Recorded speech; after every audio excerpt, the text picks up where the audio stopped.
আসসালামু আলাইকুম। সকলে কেমন আছেন? আশা করি আলহামদুলিল্লাহ আল্লাহর রহমতে সকলে ভালো আছেন। আলহামদুলিল্লাহ আমিও অনেক ভালো আছি। আমার গত ভিডিওতে আমি বলেছিলাম যে ভুট্টা ফার্মেন্টেশন আমি কিভাবে বানাই তা আপনাদের প্রণালী দেখাবো। তো এখানে দেখছেন ভুট্টা ভাঙ্গা এবং সোয়াবিন মিল এটি দুটো এখানে মিশ্রিত করা আছে। ভুট্টা একবারে আটার মতো পাউডার করে নেওয়া হয়েছে। আপনারা সবসময় ভুট্টা কিনে মিল থেকে এরকম পাউডার করে নেবেন, কিনা ভুট্টা ব্যবহার করবেন না। কিনা ভুট্টা ব্যবহার করবেন না। আর এখানে দেখছেন পাত্রতে ইস্ট আছে, চিটা গুড়, লবণ, এগুলো পরিমাণ মতো দেওয়া আছে। ভিডিও শেষে আমি পরিমাণের একটি চার্ট আপনাদেরকে দিয়ে দিব। এখানে সব কিছু পরিমাণ মতো দেওয়া আছে।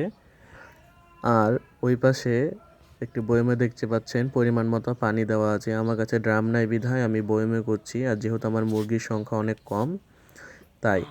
তো আমরা এই ইস্ট, চিটাগুড়, লবণটি একটু পানির সাথে মিশিয়ে নিব প্রথমে। এটি ভালোভাবে মিশিয়ে নিতে হবে যাতে ইস্ট দলা দলা হয়ে না থাকে এবং ভালোভাবে যেন পানির সাথে মিশ্রিত হয়, কারণ এটি পানির সাথে মিশ্রিত হওয়ার পরে কাজ শুরু করবে। ভালোভাবে মিশ্রিত করে নেওয়ার পর এটি 10 মিনিটের জন্য আলাদাভাবে রেখে দেবেন। তারপর যে বয়মটিতে পানি ছিল সেই বয়মটিতে ভুট্টা ও সয়াবিন মিলের মিশ্রণটি ঢেলে দিতে হবে এবং খুবই ভালোভাবে মিশ্রিত করতে হবে। মিশ্রিত করার পর মিশ্রণটা কিছুটা এরকম দেখাবে।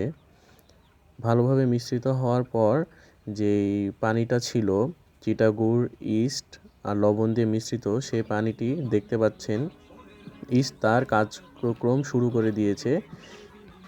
ইস্ট ভালোভাবে না মিশালে কার্যক্রম কিন্তু ভালোভাবে শুরু করতে পারবে না।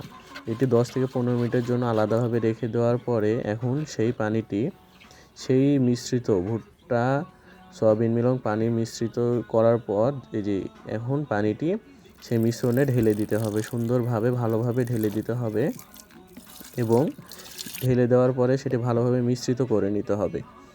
ভালোভাবে মিশ্রিত করে নেওয়ার পর এটাই হচ্ছে শেষ ফিনিশিং। এভাবে মিশ্রণটি শেষ পর্যন্ত এরকম হবে এবং এভাবে পলিথিন দিয়ে মুখটি ভালোভাবে টাইট করে রেখে দিবেন যাতে কোনো বাতাস ভিতরে যেতে না পারে এবং বের হতে না পারে। 16 থেকে 24 ঘন্টার পর এটি খাওয়াতে পারবেন। ততক্ষণে এটিতে ব্যাকটেরিয়া জন্মানো শুরু হয়ে যাবে, ভুট্টাটা সুন্দরভাবে ফার্মেন্টেশন হয়ে যাবে। আর আপনারা এই সব একদিকে খেয়াল রাখবেন যে ফার্মেন্টেশন হওয়ার পর মুখ খুলবেন যখন থেকে, তারপর থেকে 24 ঘন্টার ভিতরে যেন খাবারটি শেষ করা যায়।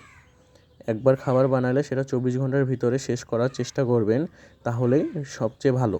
আর এর সাথে একটি ওষুধ মেশাতে হয়, সেটি হলো প্রোবায়োটিক। সেই ওষুধটি এই ফার্মেন্টেশন এবং ফিড একত্রে মিশ্রিত করার পর প্রতি কেজি খাবারের জন্য 1 গ্রাম করে প্রোবায়োটিক দিতে হবে, তাহলে ভালো রেজাল্ট পাবেন ইনশাআল্লাহ।